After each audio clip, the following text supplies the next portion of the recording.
At my granddaughter's wedding, I noticed my name tag said, "The elderly woman who's funding everything." The words stared back at me in elegant script, each letter a tiny dagger slicing through the joy I'd felt moments before. I stood frozen at the reception check-in table, the grand ballroom of the Grandview estate swirling with guests behind me, their laughter and chatter suddenly muted as my world narrowed to those 7 humiliating words. The morning had begun with such tender hope. I was 67, not ancient by any means, but old enough to understand that family celebrations are precious, finite things. I'd taken extra care preparing, selecting a soft lavender dress that my late husband Charles had always admired, the one that brought out the blue in my eyes. I styled my gray hair in the loose chignon he used to love, and dabbed a hint of his favorite perfume at my wrists, the French fragrance he'd given me on our final anniversary before the cancer stole him 3 years prior. "You look lovely, Margaret," I whispered to my reflection, imagining Charles saying those words, his voice warm and steady as it had been for 42 years of marriage. The ceremony at St. Matthew's Chapel had been genuinely beautiful. My granddaughter Emma glowed as she walked down the aisle on her father's arm, her face radiant with a joy so pure it made my heart ache. My son David beamed with pride as he escorted her, and even my daughter-in-law Karen seemed genuinely moved, dabbing at her eyes with a lace handkerchief. For those brief, shimmering moments, everything felt right in the world. The sunlight through the stained glass painted colored patterns on the stone floor, and I could almost feel Charles beside me, his hand on mine, sharing in our granddaughter's happiness. But the reception changed everything. When I reached the check-in table where guests collected their name tags and table assignments, a young attendant with a bright smile rifled through the alphabetized cards. "Here you are, Mrs. Donnelly," she said cheerfully, handing me my name tag. I glanced down, expecting to see Margaret Donnelly, grandmother of the bride. Instead, the calligraphy read, "The elderly woman who will fund everything, my gal." My hand froze midair, the tag dangling between us like an indictment. "Is something wrong?" the attendant asked, noticing my expression, her smile faltering. I forced a smile that felt like cracking glass. "There seems to be a mix-up with my name tag." She leaned over to look, her eyes widening in horror. "Oh, I'm so sorry. Let me check if there's another one in the box." "It's fine," I said quickly, not wanting to cause a scene at Emma's wedding, already feeling the heat of humiliation climbing my neck. "I'll speak with my family about it." I pinned the offensive tag to my dress and entered the ballroom, my cheeks burning as if I'd been slapped. The elegant space with its crystal chandeliers and white-draped tables suddenly felt like a courtroom where I'd been tried and convicted without my knowledge. Had Emma approved this cruel joke? David? Karen? Who thought this was appropriate, let alone funny? The lavender dress I'd chosen so carefully now felt like a costume, and I wanted nothing more than to disappear. Throughout the cocktail hour, I tried to maintain my composure, chatting with other guests who either didn't notice my name tag or were too polite to mention it. I sipped champagne and nodded at stories about cruises and grandchildren, but my mind was elsewhere. Then I overheard a conversation near the ice sculpture that made my blood run cold. "Did you see the grandmother's name tag?" someone whispered with a snicker. Karen said they thought it would be hilarious, a little inside family joke. Another voice replied, "Apparently, she's their personal cash machine. They've been making withdrawals for years." I moved away quickly, my hands trembling so badly I nearly spilled my drink. Just then, David spotted me from across the room and waved me over to a group of well-dressed guests near the bar. "Mom," he called, his voice carrying above the music. "Come meet the Harrisons. Dad used to golf with Bill back in the day." I approached reluctantly, each step feeling like walking through mud. Bill Harrison looked vaguely familiar, one of Charles's business associates from the Rotary Club, perhaps, with that same ruddy complexion most golfers develop. "Mom, this is Bill and Martha Harrison," David said, then added with a laugh that cut through me like a blade. "Mom, our walking bank account." Martha Harrison's smile faltered as she glanced at my name tag, her eyes widening in what looked like genuine sympathy. Bill shifted uncomfortably from foot to foot, suddenly very interested in his drink. Margaret Donnelly, I said firmly, extending my hand with all the dignity I could muster. Charles's widow. Of course, Bill said kindly, his handshake firm and warm. Charles spoke of you often. He was very proud of you, said you were the brains behind his success. The conversation continued, but I barely heard it, nodding at appropriate moments while my mind raced. When the Harrisons finally moved on to greet other guests, I pulled David aside behind a potted palm tree. What's the meaning of this? I asked, pointing to my name tag, my voice low but shaking with anger. David laughed, that same dismissive laugh he'd perfected as a teenager. Oh, Mom, don't be so sensitive. It's just a joke.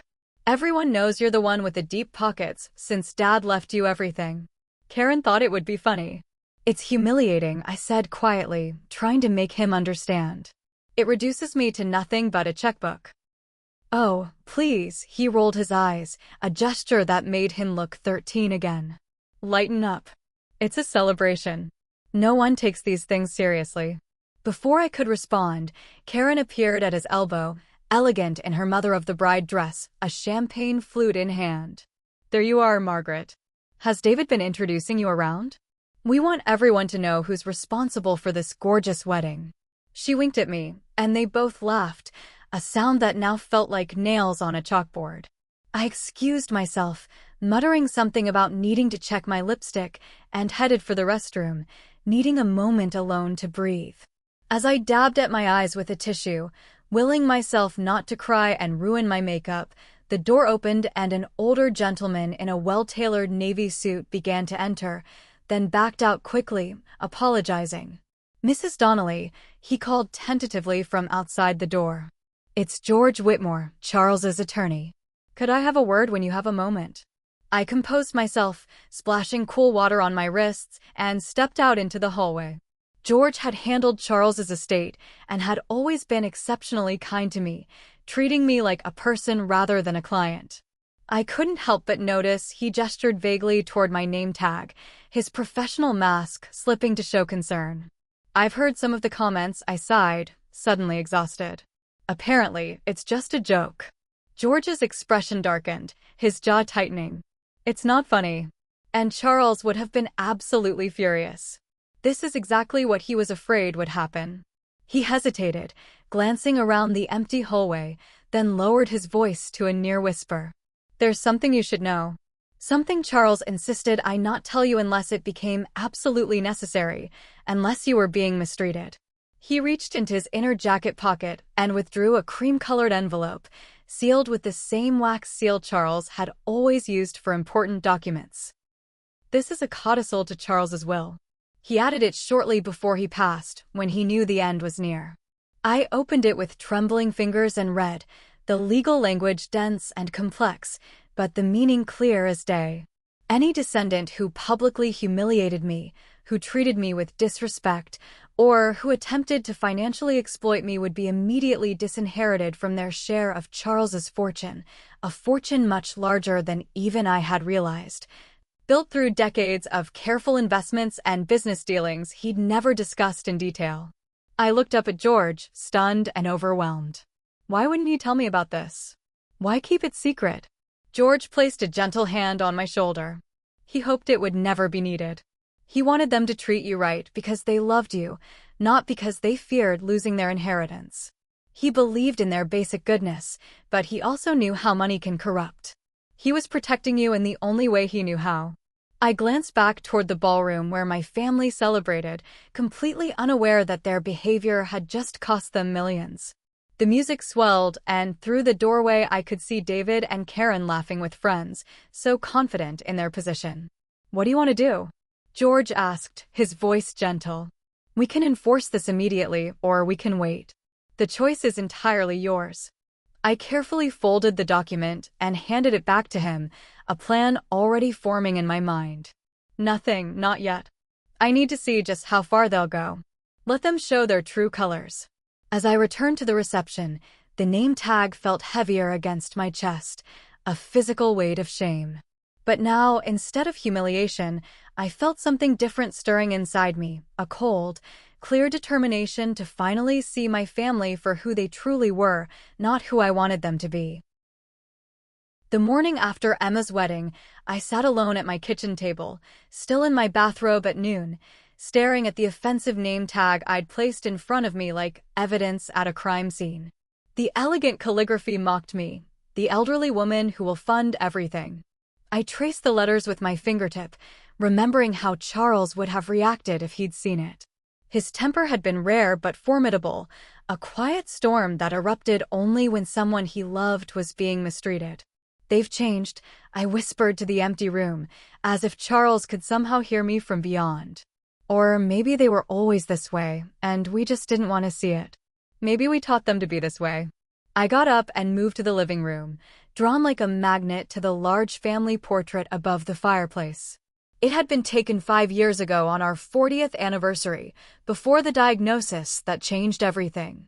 Charles sat in the center, still robust despite the early signs of the illness that would later claim him, his smile genuine and bright. I stood beside him, my hand on his shoulder, looking at him with the kind of love that comes from decades of shared life. David and Karen flanked us, and Emma and her brother Luke, then teenagers, stood in front. We looked happy. We looked like a real family. When exactly had things changed? The question haunted me as I mechanically made my morning tea, the ritual soothing my jangled nerves. Perhaps it had been gradual, so subtle I hadn't noticed the erosion of respect until the foundation had completely crumbled. Like a river wearing away stone, one small request at a time. The first clear memory came just 6 months after Charles's funeral. David and Karen had invited me to dinner at their house, a rare occurrence even then. They'd been unusually attentive, asking about my well-being, reminiscing about Charles, bringing out photo albums. Then over dessert, Karen's famous tiramisu, they'd broached the real purpose of the evening. "Mom," David had said, refilling my wine glass with that expensive Cabernet I'd later realize I had paid for, "Karen and I have been thinking about remodeling our kitchen. Nothing fancy, just updating the appliances, new granite countertops, that sort of thing." "That sounds lovely," I'd replied, oblivious to what was coming, just happy to feel included. "The thing is," Karen continued smoothly, her voice taking on that particular cadence I now recognized as her asking for money voice, "with college tuition for the kids coming up and everything else, we're a bit stretched right now. We thought maybe you'd want to help out the family." I remembered the pause, the expectant looks they both gave me, the way David's hand found Karen's under the table. "Are you asking me for money?" "Not asking," David had said quickly, almost guiltily. "It's just that Dad left you quite comfortable and we thought, you'd want to help out the family. Keep us afloat." I'd written them a check for $35,000 that evening, my signature shaky but my heart full of love and duty. Looking back, that had been the beginning, the first withdrawal from what they saw as their inheritance in waiting. Small requests became larger ones. A kitchen remodel became a full home renovation. Tuition assistance became luxury cars for both Emma and Luke when they turned 18. Family vacations that I was invited to join and expected to fund entirely. I opened the hallway closet and pulled out a box of financial records I kept meaning to organize. Sitting cross-legged on the floor like a schoolgirl, I began sorting through bank statements and canceled checks, the paper trail of my family's exploitation. The evidence was overwhelming and damning. Over 3 years, I had given them nearly $300,000, more than Charles, and I had spent on our first house. The phone rang, interrupting my painful tally. It was Karen, her number flashing on the screen. "Margaret, are you home? I've been calling your cell phone for an hour." I hadn't even noticed my cell phone was still in my evening purse, silenced. "Yes, I'm home. Everything's fine. David and I just wanted to thank you for everything yesterday. Wasn't the wedding beautiful?" Emma looked perfect. "Yes, it was lovely." My voice sounded distant, hollow. "Emma and Ryan are so grateful for your generosity. They couldn't have had such a wonderful wedding without you." I closed my eyes, remembering the $50,000 check I'd written for the venue and catering, the additional 10 for the flowers. I was happy to help make her day special. "Actually, that's partly why I'm calling," Karen continued, her voice taking on that syrupy quality I'd come to dread. Ryan's parents were supposed to pay for the honeymoon, but his father's business has been struggling, you know how it is, and they've had to back out. Emma is just devastated. I could hear what was coming next, the script so familiar now. We were wondering if you might be able to help. They've got their hearts set on 2 weeks in Bali at this eco-resort. David and I would contribute, of course, but with everything we spent on the wedding. Everything they spent. I had covered almost all of it. I'll think about it, I said, surprising both of us with my non-committal response, a small act of rebellion. There was a pause, a slight intake of breath. Oh, well, they need to book soon to get the best rates. Like, tomorrow soon. I understand. I'll let you know tomorrow. I hung up before she could argue, a tiny victory. After the call, I returned to my financial archaeology, each cancelled check a chapter in the story of my family's entitlement. Charles had always warned me about David's relationship with money, his easy assumptions that there would always be more. He sees it as the solution to everything, Charles had told me once over breakfast, his newspaper folded beside his plate. But money without values just creates more problems. It doesn't fix what's broken inside. I hadn't understood then, or perhaps I hadn't wanted to understand. It's easier to believe your children are good people making mistakes than to accept they've become people who see you as a resource to be depleted. A knock at the door startled me from my thoughts.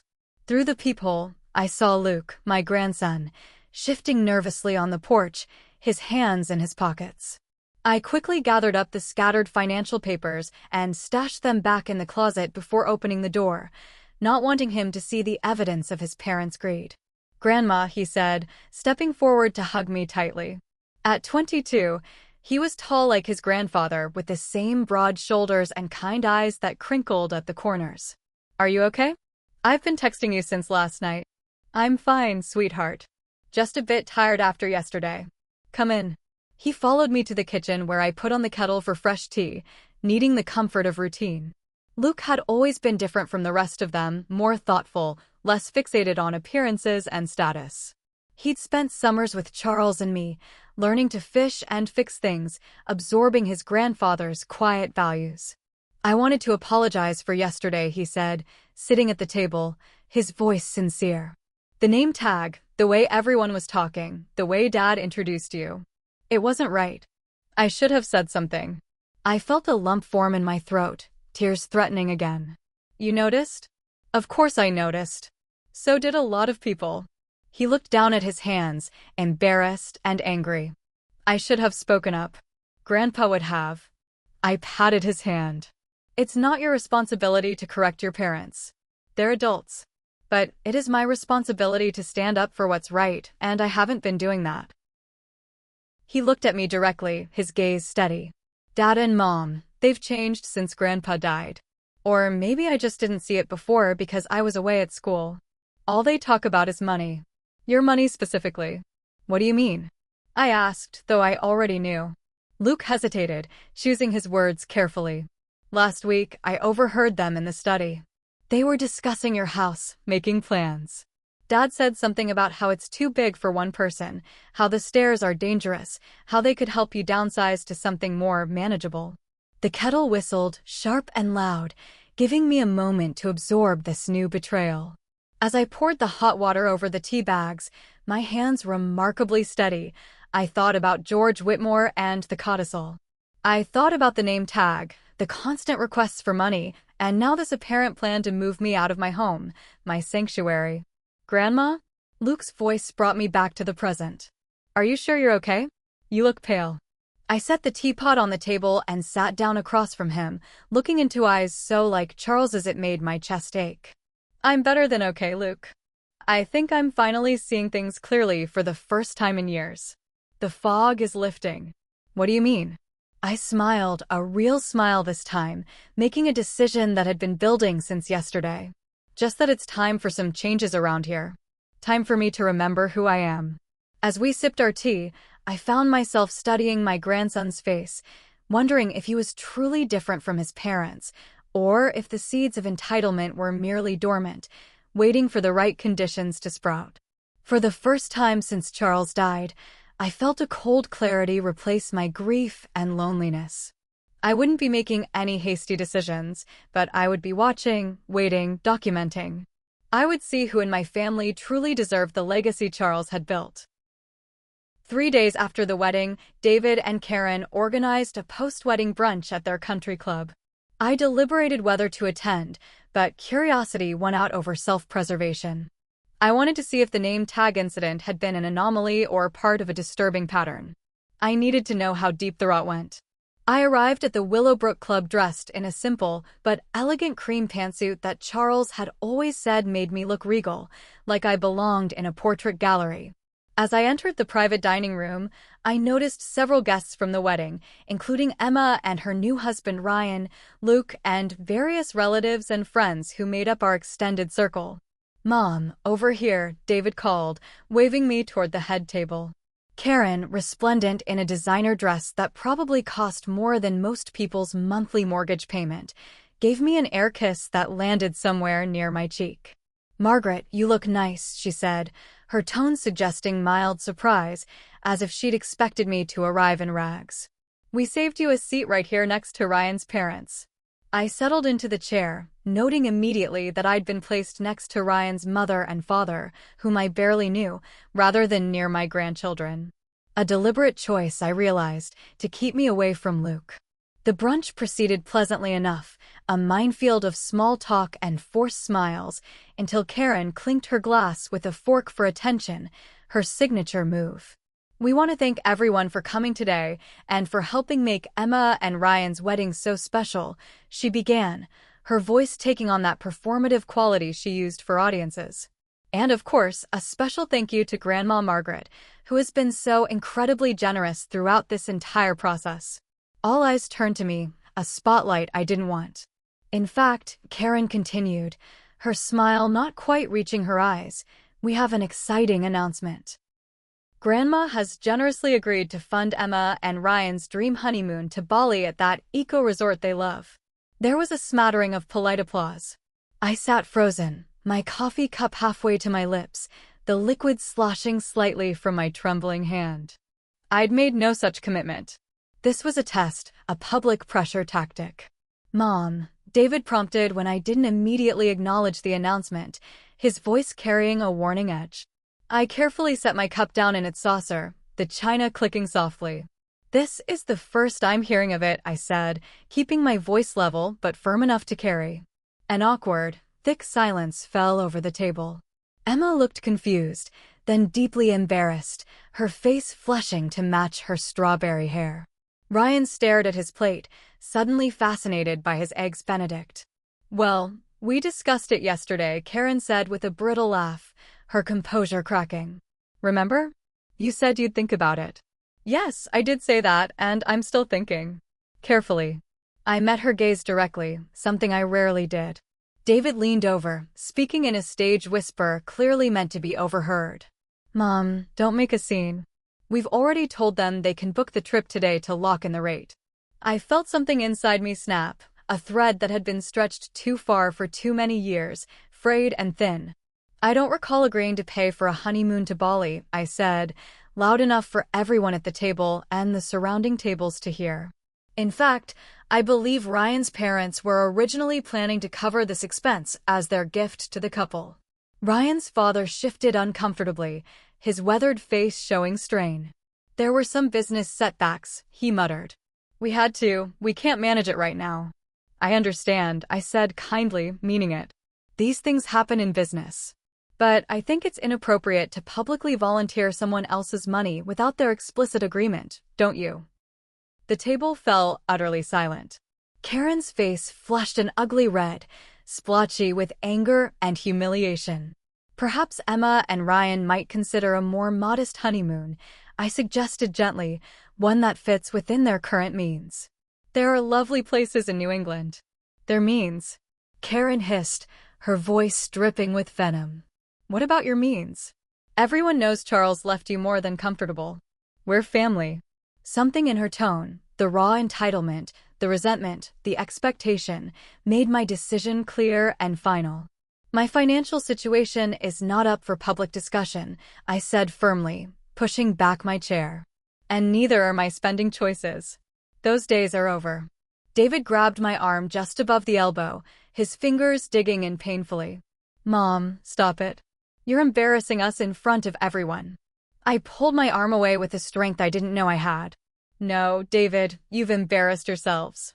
I stood up, smoothing my jacket, and turned to Emma and Ryan. Emma, Ryan, I wish you both every happiness. I'd be happy to contribute to a reasonable honeymoon, but I'll discuss that with you privately as adults. As I turned to leave, Luke stood up as well, his chair scraping against the floor. I'll walk you out, Grandma. In the lobby, away from prying eyes, I finally let my composure slip.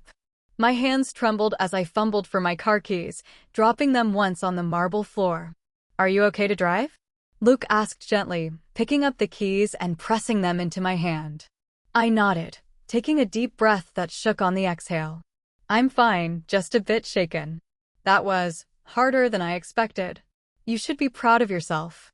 That took real courage. He looked at me with such admiration it made my heart swell. I looked at my grandson, really looked at him, and in that moment, he reminded me so much of Charles it made my chest ache with love and loss. Would you like to come over for dinner tonight? I asked impulsively. Just the two of us. I'll make that pot roast you love. Luke smiled, the first genuine smile I'd seen all day. I'd like that more than anything.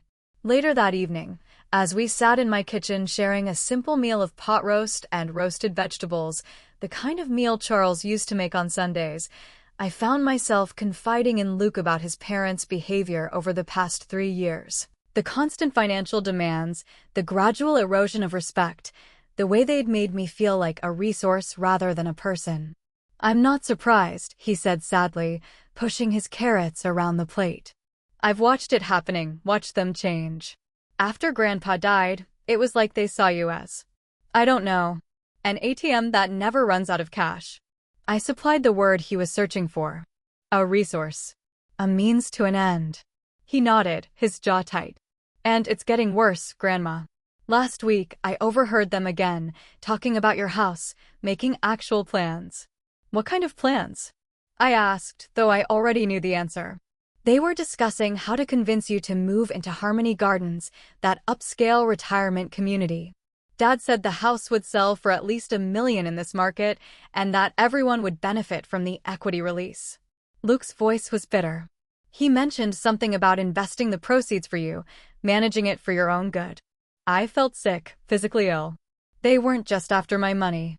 They wanted my home, my sanctuary, the house filled with memories of the life Charles and I had built together. The home where I'd raised David, where Charles had taken his last breath surrounded by love. Luke, there's something I need to tell you, I said, deciding in that moment to trust him with the truth about Charles's codicil. But before I could continue, the doorbell rang, sharp and insistent. Through the window, I saw David's BMW in the driveway, his tall frame visible through the tinted windows. It's your father, I said, my stomach clenching. Luke's expression hardened into something I'd never seen before. You don't have to answer it. We can pretend we're not home. But I was done hiding, done pretending, done avoiding. No, I said firmly, squaring my shoulders. I think it's time we cleared the air once and for all. I opened the door to find David standing there, his face flushed with anger and something else, fear, perhaps. What the hell was that performance at brunch? He demanded, pushing past me into the hallway without waiting for an invitation. Then he spotted Luke at the kitchen table. What are you doing here? Having dinner with Grandma, Luke replied calmly, meeting his father's gaze without flinching. Something the rest of you might try sometime without asking for money afterward. David's face darkened to an alarming shade. Stay out of this, Luke. This is between your mother and me. Family business. No, I said firmly, closing the door. If we're going to have this conversation, Luke stays. I'm tired of the private manipulations, David. Let's put everything on the table, all the cards face up. And in that moment, looking at my son's angry face and my grandson's protective stance, I knew we had reached the breaking point. There would be no going back to how things were, no more polite fictions or swallowed resentments. The path forward would be entirely different. "I've had enough of your attitude, Mom," David said, pacing my living room like a caged animal, his voice rising. First, the scene at the brunch, humiliating us in front of everyone. And now I find you've been poisoning Luke's mind against us, turning him into some kind of spy. I sat calmly in Charles's old leather armchair, hands folded in my lap, the picture of composure. Luke stood by the fireplace, arms crossed, watching his father with a mixture of disappointment and resolve. "No one is poisoning anyone's mind," I replied evenly, my voice quiet, but carrying. "We're simply acknowledging what's been happening in this family since your father died. We're naming it." "And what exactly is that?" David demanded, throwing his arms wide. "You and Karen have been treating Grandma like a bank, not a person," Luke said before I could answer, his voice steady and strong. "The name tag at the wedding, volunteering her to pay for Emma's honeymoon without asking first, talking about selling her house behind her back, making plans to move her into a retirement home she doesn't need or want. You've been spying on us?" David's face flushed even darker, his voice cracking with outrage. "I've been paying attention," Luke countered, unimpressed. "Something you might try sometime instead of just seeing what you want to see." David turned to me, his expression shifting to the conciliatory tone he always used when he wanted something, a mask I now saw through completely. "Mom, you're misunderstanding everything. We're just trying to help you manage your finances wisely. You're not getting any younger, and these decisions you're making." "And I'm 67, David, not 97, I interrupted, my voice sharp. "My mind is perfectly sharp, and I'm more than capable of managing my own affairs. I've been doing it for 3 years since your father died, and doing it well. But Dad left you so much." "Stop." I held up my hand, a gesture I'd never used with him before. "Charles left me exactly what he intended to leave me. His estate is not a family piggy bank to be raided whenever you want something. It was meant to provide for me, for my security and comfort." David's false smile vanished completely, replaced by naked frustration. "So, what are you saying? You're cutting us off because Karen made one stupid joke with a name tag? Because we asked for a little help? I'm saying that from now on, I'll be making my own decisions about my money and my home. If Emma and Ryan want a honeymoon in Bali, they can save for it like most young couples do. If you and Karen want a bigger house or a new car, you can work for it like everyone else." David stared at me as if I'd suddenly started speaking a foreign language, his mouth opening and closing silently. Then he turned to Luke. "I want to speak to my mother alone. This doesn't concern you." "I'm staying," Luke said firmly, not moving an inch. "This is family business." "Exactly," Luke replied, his jaw set. "And I'm family. The only one who's been acting like it." Something shifted in David's expression then, a calculation, a reassessment, perhaps the first real understanding that the ground had moved beneath his feet. He'd always been able to manipulate me when we were alone, playing on my emotions, my grief for Charles, my desire to keep the peace at any cost. But with Luke present, those tactics wouldn't work. The dynamic had changed irrevocably. "Fine," he snapped, heading for the door with quick, angry strides. "But this isn't over, Mom. Not by a long shot. You'll come to your senses when you realize you need us." After he left, the silence in the house felt heavy and complete. Luke let out a long breath, some of the tension leaving his shoulders. "I'm sorry, Grandma." "For what, sweetheart? You've done nothing wrong. In fact, you've done everything right. For not standing up sooner. For letting them treat you this way, for not being brave enough to call them out before now." I rose and hugged him tightly, this young man who had become my unexpected ally. "You're standing up now. That's what matters. That's all that matters." After Luke left, taking the leftover pot roast with him, I sat in the quiet of my home, thinking about Charles, about the codicil, about the family we'd raised together. Had we gone wrong somewhere with David, or had he always had this streak of entitlement that we'd failed to see, failed to correct? More importantly, what was I going to do now, today, tomorrow, for the rest of my life? The answer came slowly, taking shape in my mind like a photograph developing in darkroom chemicals. Instead of confronting David and Karen directly with the codicil, which would only make them change their behavior out of fear rather than genuine respect, I would simply let them continue showing their true colors. Meanwhile, I would quietly reclaim my life and my independence, piece by piece. The next morning, I called George Whitmore from my home office. "Margaret," he answered warmly. "I've been hoping to hear from you after the wedding. I wanted to make sure you were all right." "Yes, that's partly why I'm calling," I said, my voice steady. "I need to understand exactly what Charles left in his will, George. Not just the codicil, but everything.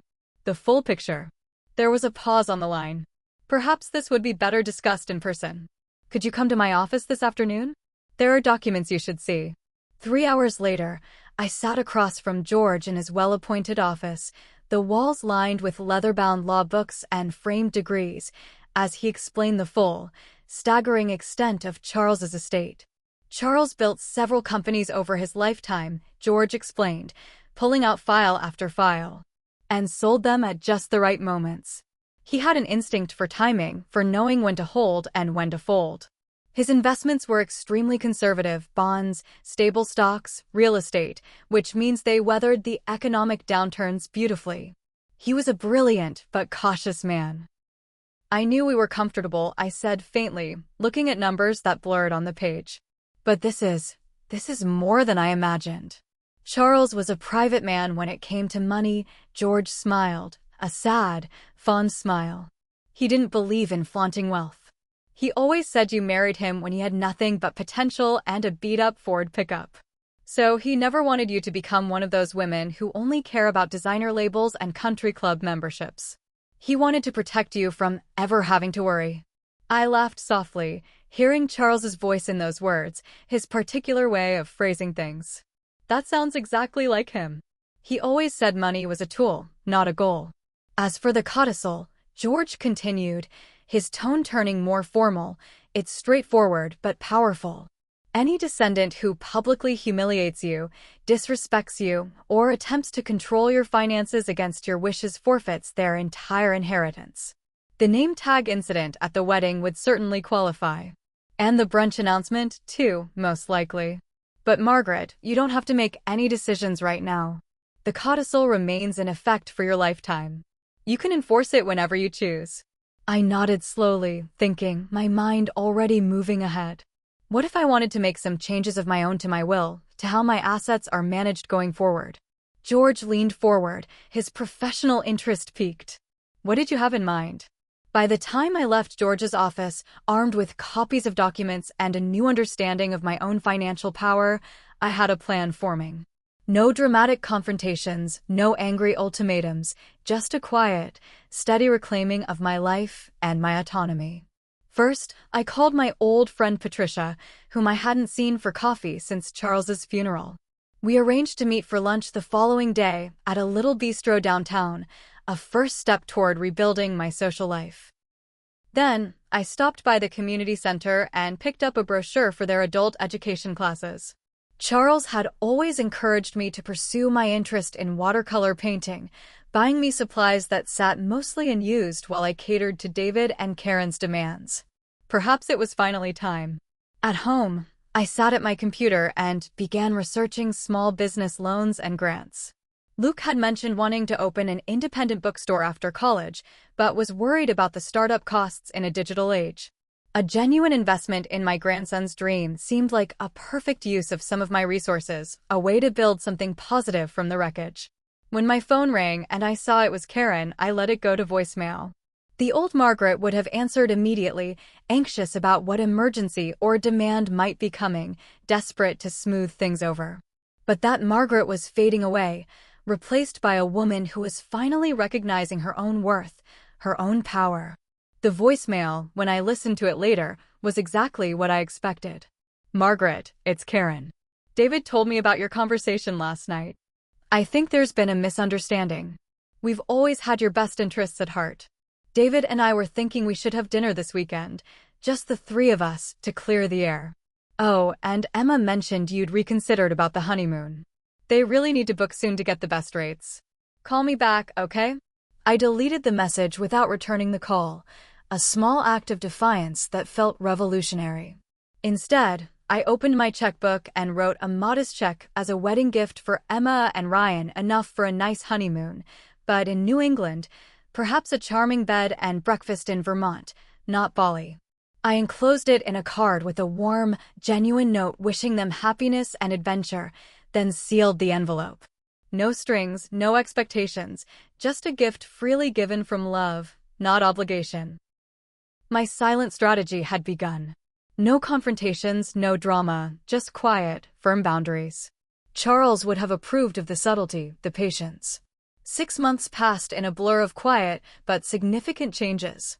I enrolled in watercolor classes at the community center, reconnected with old friends who drifted away during my years of isolation, and spent more time with Luke, who visited regularly for dinner and conversation. I provided him with seed money for his bookstore business plan, which was coming along beautifully, his enthusiasm infectious. Meanwhile, David and Karen's attitude toward me oscillated between chilly distance and desperate attempts to reestablish their access to my finances. When the silent treatment failed to yield results, they would suddenly appear with forced smiles and transparent excuses to visit. We were just in the neighborhood, or we brought you some leftovers. Each time, they would eventually steer the conversation toward money, a renovation they were planning, Emma's desire to buy a house with Ryan, their own retirement concerns that seemed oddly urgent for people in their mid-40s. Each time, I politely declined to engage. I prefer to keep my finances private, became my mantra, delivered with a calm smile that grew more confident with each repetition. It became a kind of meditation, a centering. They didn't take the rejection well. Karen's texts became increasingly hostile, full of veiled insults and guilt trips. David's calls more demanding, his voice taking on a sharp edge I'd never heard before. But I had found a new strength in my silence, in the boundaries I was finally enforcing. Each no made the next one easier. Today was my birthday, my 68th. And despite my protests, Luke had insisted on organizing a small family gathering at my home. "It's time they remember whose house this is," he'd said with a grim determination that reminded me so much of Charles it took my breath away. I spent the morning in my garden, deadheading roses and drawing peace from the simple, honest task. The garden had been another casualty of the past 3 years, neglected while I catered to David and Karen's demands. Now it was coming back to life, much like I was, new growth pushing through the old, dead wood. By mid-afternoon, my home was ready for guests. Luke arrived early to help with final preparations, moving with easy familiarity through my kitchen. "Are you sure you're ready for this?" he asked, arranging cheese and crackers on a platter with artistic care. "We can still cancel, just have a quiet dinner, you and me." "As ready as I'll ever be," I replied, smoothing my new dress, a bold crimson I would never have chosen before, but that Patricia had insisted made me look powerful. Besides, it's just dinner. But we both knew it was more than that. This was the first time in months that the entire family would be together under my roof, David and Karen, Emma and Ryan, and even a few of Charles's old friends, including George Whitmore, who'd called to ask if he could attend. The doorbell rang precisely at 5. David and Karen stood on the porch, their smiles so artificial I could almost hear the plastic stretching, the effort behind them. "Happy birthday, Mom," David said, handing me a bouquet of store-bought flowers, the kind from the grocery store, not the florist. "You look different." "Margaret, you look nice," Karen added, her eyes taking in my new dress, my styled hair, the subtle makeup I'd applied with techniques learned from a class at the community center. Her tone suggested mild surprise, as if she'd expected me to have deteriorated. "Thank you," I said simply, stepping back to let them enter my home, my sanctuary. Emma and Ryan arrived moments later, Emma looking tired but happy, already showing the early signs of pregnancy she hadn't yet announced. They were followed by George and another couple who had been close friends with Charles and me for decades. I moved through the greetings and small talk with a composure I would have found impossible 6 months ago, a stranger to myself. As we settled in the dining room, I couldn't help but notice David's gaze moving around the house, assessing, calculating, his eyes lingering on the new watercolor hanging in the hallway. Karen's eyes kept returning to the painting, a seascape I'd created myself, her expression suggesting she found these changes disturbing, threatening. "Did you redecorate, Margaret?" she asked, her tone sharp. The house looks different. Just a few updates, I replied lightly. I've been taking watercolor classes at the community center. It's never too late to learn something new. Watercolor classes? David echoed, as if I'd said I was learning to fly spaceships or pole dance. Why? Grandma's really talented, Luke said proudly, passing the bread basket. She's already sold 3 pieces at the community art fair. People are asking for commissions. Sold? Karen looked genuinely confused, her brow furrowing. But why would you need to sell paintings? I smiled, taking genuine pleasure in her bewilderment. It's not about need, Karen. It's about joy. About creating something. You should try it sometime. An uncomfortable silence fell over the table, broken only by Ryan asking about the bookstore Luke was planning to open, deliberately changing the subject. It's coming along great, Luke said, his face lighting up. Thanks to Grandma, I've got the business plan finalized and I'm looking at locations downtown. There's a perfect spot in that converted Victorian. David's head snapped up from his plate. Thanks to Grandma? What does that mean? Luke met his father's gaze steadily, unflinching. Grandma's investing in my bookstore. She's my primary backer. Investing? David's voice rose, incredulous. With what money? With our inheritance. My money, I said quietly but clearly. Money I earned through my own decisions. Money your father left to me, not to you. But David began, then caught himself, glancing at the other guests. Maybe we should discuss this privately, Mom. Family matters should stay private. There's nothing to discuss, I replied, sipping my wine. I'm making my own financial decisions now. Supporting Luke's dream seemed like a good investment in the future. David's face darkened, his jaw clenching. He looked like he wanted to say more, but Emma interrupted with a story about their honeymoon to Cape Cod, the destination they'd chosen after receiving my modest but heartfelt gift. The conversation shifted, tension temporarily diffused, but still humming under the surface like a live wire. After dinner, as we moved to the living room for coffee and the cake I'd baked that morning, Karen cornered me in the kitchen under the pretense of helping with plates. Margaret, what's going on with you? She demanded in a harsh whisper, her back to the doorway. First, you refused to help with the honeymoon. Then we hear nothing from you for months, and now you're throwing money at Luke's pipe dream bookstore. It's not a pipe dream, I replied calmly, arranging forks on a tray. It's a solid business plan with real potential. I've seen the numbers. Don't be naive. Bookstores aren't profitable anymore, not with Amazon and ebooks. He's using you, manipulating you the way children do. No, Karen. I'm supporting my grandson's ambition, investing in his future. There's a difference. A profound difference. Her eyes narrowed to slits, calculating. David and I have been talking. We think it's time you consider moving somewhere more manageable. Harmony Gardens has lovely apartments with full services, and the money from selling this house could help all of us. It's too much for you to maintain. So, there it was. The plan Luke had overheard, now brought into the open. The mask finally dropped. This house isn't for sale, I said firmly, meeting her gaze without blinking. And my living arrangements aren't up for family discussion or vote. I'm quite capable of hiring help if I need it. Before she could respond, David appeared in the doorway, sensing trouble. Everything okay in here? Just wonderful, I said brightly, picking up the cake platter. Shall we have dessert? In the living room, David cleared his throat as I began cutting the chocolate cake, his serious conversation tone that made my stomach clench. Before we move on to presents, Mom, there's something Karen and I want to discuss with everyone, he announced to the room. A family concern we think needs to be addressed openly. My hand stilled on the cake knife. This wasn't part of the evening I had planned or agreed to. This was an ambush. We've been concerned about Mom's decision-making lately, David announced to the assembled guests, his voice taking on a false concerned tone. She's making unwise financial choices, isolating herself from family, and refusing guidance from those who know better. We think it's time to consider a power of attorney arrangement for her own protection. A stunned, absolute silence fell over the room. Emma's hand flew to her mouth. Ryan looked confused. Luke tensed beside me. George Whitmore set down his coffee cup with deliberate care, the china ringing softly.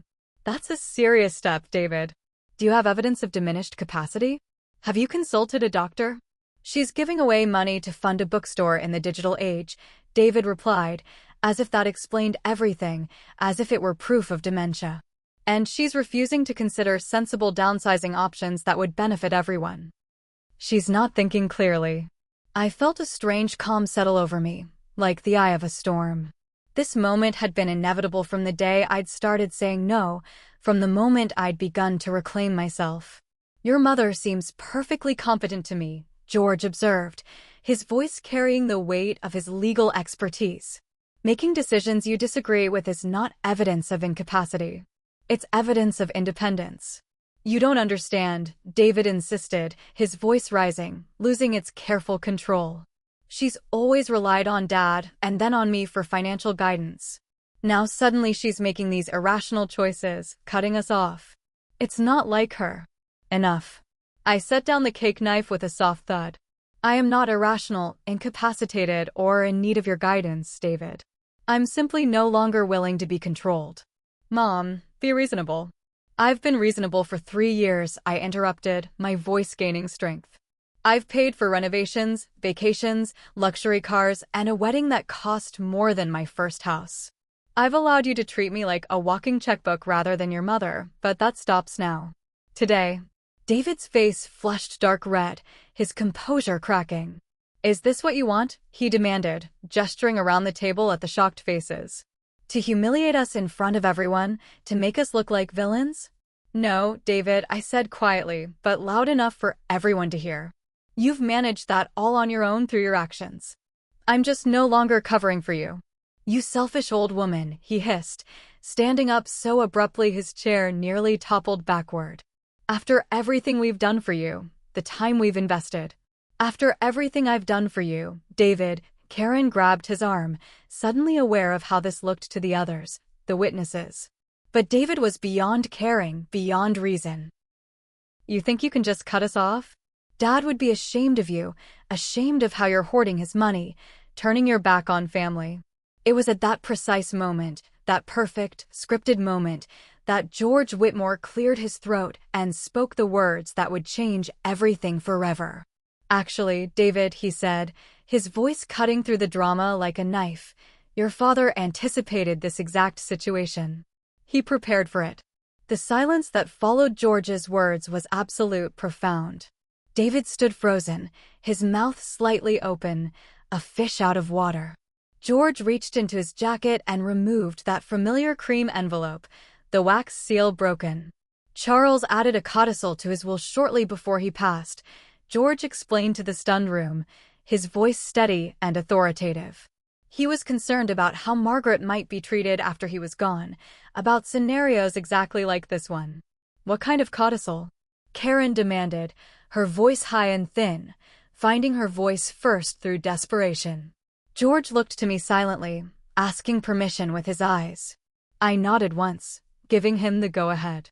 The codicil states that any descendant who publicly humiliates Margaret, treats her with disrespect, or attempts to control her finances against her wishes forfeits their entire inheritance, George said, each word landing like a hammer blow. This includes trying to force her from her home. The name tag incident at the wedding would certainly qualify. The brunch announcement, too. And tonight's attempt to declare her incompetent in front of witnesses. He turned to me. Margaret, I have to ask, as executor of Charles's estate, do you want to enforce the codicil? All eyes turned to me. I looked at David and Karen, their faces pale with shock and dawning horror, the blood draining away. I looked at Emma, who seemed confused and embarrassed, tears streaming down her face. Then I looked at Luke, whose expression held nothing but quiet support and love. Yes, I said finally, my voice clear and strong. I do. It's time. David collapsed back into his chair like a puppet with cut strings. You can't be serious. This is a joke, a bluff. I've never been more serious, I replied, looking at my son, seeing him truly for perhaps the first time. The name tag at the wedding, the honeymoon announcement at the brunch, the constant demands for money, and now this attempt to declare me incompetent. All of it stops today. The codicil is clear. But our inheritance, Karen whispered, her voice breaking. Is forfeit, George confirmed, his tone gentle but firm. All of it. As of this moment. All of it. Emma asked, her voice small and scared. Everything. George nodded, consulting his notes. I'm afraid so. The codicil is quite clear and legally binding. I've been documenting incidents as they occurred at Charles's request. This isn't fair, David suddenly shouted, slamming his fist on the table, making the china jump and rattle. She tricked us, let us believe the money was just sitting there waiting to be used. This is entrapment. No, David, I said quietly, rising to face my son. I never promised you anything. You assumed, you took, you demanded, but you never once asked what I needed or wanted. You never saw me as a person, only as a source of funds. What about Emma and Ryan? Karen asked desperately, clutching at straws. They haven't done anything wrong. They're innocent in this. George consulted his notes again, the methodical lawyer. Emma was present at several incidents and witnessed the humiliation, but didn't actively participate. However, she also never spoke up to defend Margaret, which the codicil addresses. Emma's eyes filled with tears, spilling over. I'm so sorry, Grandma. I should have said something at the wedding about the name tag. I saw it and I was embarrassed, but I didn't want to cause drama on my day. I was selfish.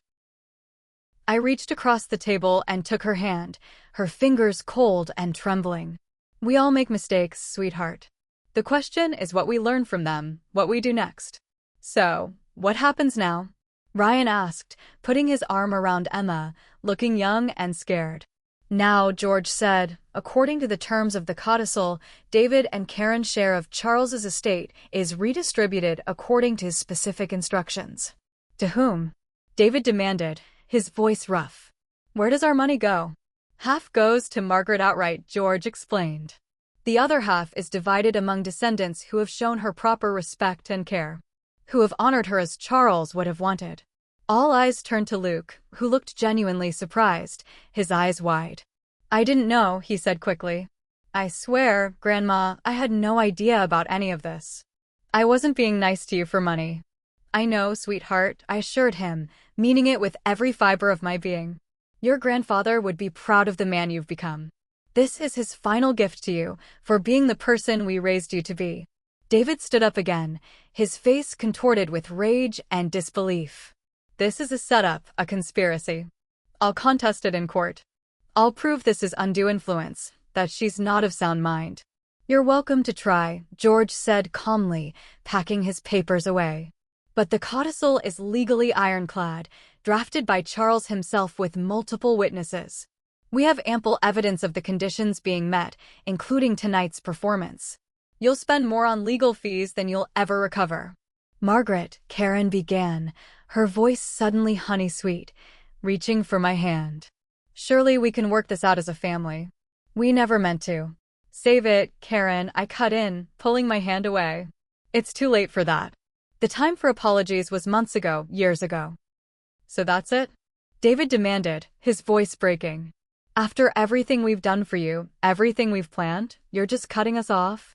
No, David, I said, standing to face my son directly, this stranger who wore my child's face. After everything I've done for you, I'm finally standing up for myself. There's a difference. A profound difference. The gathering ended shortly after, the cake left mostly uneaten. Emma and Ryan left with awkward apologies and promises to call soon, their world shaken. David and Karen stormed out without another word, the door slamming behind them.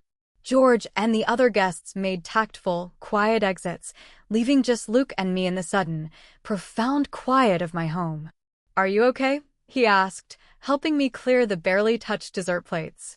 I looked around my home, my space, my life. I'm better than okay, I replied, surprised to find it was absolutely true. I feel free.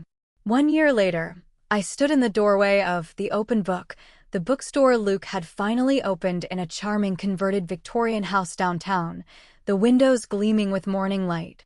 The space smelled of fresh paint, coffee, and new books, a scent I was learning to love. The morning sunlight streamed through the tall windows, illuminating shelves of carefully curated books and comfortable reading nooks with overstuffed chairs. A coffee counter staffed by Luke's girlfriend Sarah served locally roasted beans and homemade pastries from a local bakery. In the children's section at the back, a mural I had painted covered one entire wall, a whimsical garden scene with hidden animals and fairy houses for young readers to discover, each creature painted with love and care. Twice a week, I led storytelling sessions for neighborhood children, something I'd never imagined myself doing before, but that brought me immeasurable joy. The small apartment upstairs had been renovated as well, not for me. I still loved my home with its memories of Charles, but for a young writer-in-residence program Luke had established with part of his inheritance, a way to give back to the literary community. The bell over the door jingled, and Emma stepped in, pushing a stroller with her 3-month-old daughter, Charlotte, named after her grandfather. My granddaughter looked tired but happy, her life simpler now, more authentic. "Grandma," Emma called, spotting me. "I didn't know you'd be here today." "Just dropping off some new bookmarks I painted," I said, bending to admire baby Charlotte, her tiny fingers grasping at air. "Hello, little one. Welcome to the world." Over the past year, Emma and I had slowly, carefully rebuilt our relationship. After the initial shock of the inheritance revelation, she had made genuine efforts to connect with me independently of her parents, to learn who I was as a person. Ryan had proven to be a steadying influence, encouraging her to form her own opinions rather than echoing her mother's, to build their own life together. David and Karen were a different story. After several failed, expensive attempts to contest the codicil, they had moved to Arizona, where David had taken a job with a former business associate, an associate who'd heard about the codicil and David's behavior, and who'd offered him a position out of pity. Our communication was limited to terse, angry holiday cards and occasional updates filtered through Emma. "Have you heard from your parents lately?" I asked as Emma settled at a small table with the baby, accepting a cup of decaf from Sarah. "Mom called last week," she said with a sigh, bouncing Charlotte gently. "Same conversation as always. Complaints about Dad's job, the small house they had to settle for, how unfair everything is, how I should talk to you, make you see reason. I'm sorry they're still struggling." "Don't be," Emma said firmly, her voice stronger than I'd ever heard it.